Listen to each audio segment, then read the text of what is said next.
Okay, I tried to make this Facebook template as simple as possible. It is not designed for you to be able to manipulate where all the pieces are. Instead, it's mainly just a fast way for you to be able to pop in and place your graphic in there and write whatever you wanted to for the post and save it and get done. That way you're not spending a lot of time monkeying around with a template that has every block of text or every icon within Facebook on a different layer, which could take you an hour to sort through to figure out what's everything. So download the template folder, double click on the zipped file and it'll open up this folder.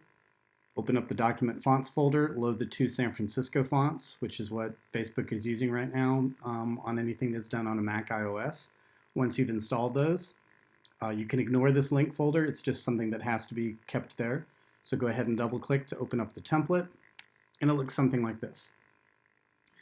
This text block is movable, this text block is editable, this picture is editable, all of these things are fused together. If you really don't like the avatar associated, I picked the one from US Squash, but if you want to put something else in, you can get the white arrow tool, click on it. I'm not going to use the black arrow tool because that's going to want to replace the entire graphic from scratch. I put this picture into a circle. So if you want to keep it that way, get the white arrow tool, click on this box, and that way whatever you place in here will fit within that circle without you having to redo that. So I'm going to place Taylor Swift's Facebook avatar inside there. Fantastic. If you like this to be from the US Squash, leave it. If not, if you want to change this to be Central High School or from something else, great. If you want to change the date, go ahead and do so. The globe will kind of move with it. If you were to change this to be something else, the globe's going to space on over. Come back on in here, the text for your actual post, and you could just highlight just the gray text and start to type it, or if you wrote it somewhere else, you could paste it in here, and that's cool, but it definitely has a couple of issues with it. One, now it's 3 lines rather than 2, so it bumped this entire link down if you wanted to keep that in there. It also had some avatars in this particular post that I clicked for emojis, so I'm going to click to delete those. I'm going to highlight the things that were kind of links in Facebook because those are typically turned to blue. So I'm picking this Facebook blue color from the palette. I'm also don't like how this thing's hyphenating, so I'm going to click in front of the hyphen or in front of the hashtag. And if I hit shift return, it'll shove it down to the next line. Now in order to deal with this space where now the top of the picture isn't in the right place, I'm going to click on the black arrow tool, click off to the side of the page, click on the picture box, and I'm just going to make it shorter for right now.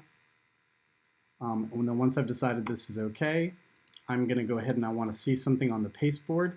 So with no text selected, click off to the side, hit the W, and here's a space bar that I drew. Set the space bar so that it is sitting right underneath the baseline of this link, or if you want to delete this, put it to the baseline of this text up here. Then click on the picture box, which is set the standard 476 pixels wide on a Facebook template. Slide this up until it touches the top of that bar. Great.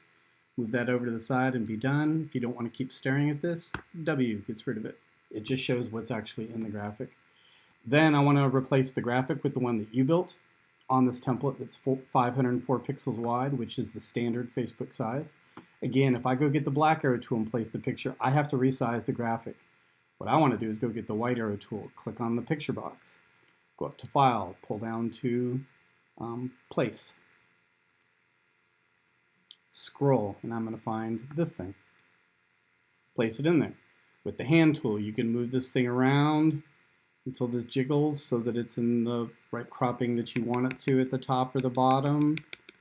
You could resize the thing. If that means, for example, that your graphic is not as tall as this thing, click on the picture box with the black arrow tool, pull up on this, and crop it to where your graphic is. Or if your graphic was a lot taller, pull it down, whatever it is that you need to do. Once you've positioned the bottom of the picture where it needs to go, grab this stuff on the bottom and start to slide up. If it starts to wiggle left to right, hold the shift button down and that should help it slide straight up. The top of the graphic has a pale blue line showing the edge of it. When that touches the bottom of the picture, let go. And now our only problem is we have this extra gap, or in your case, if you made a taller post, it's not tall enough. Click on the border, and I would grab the bottom dot, not one of the corners, because if you grab one of the corners, you might accidentally change the side of that. But just grab this and slide it up until it's touching the bottom of your picture box, and then go on up and look at how tall this thing is. The rectangle should be set 504 pixels wide because again, that's the standard Facebook size. In my case now, this is 542 pixels wide. Great.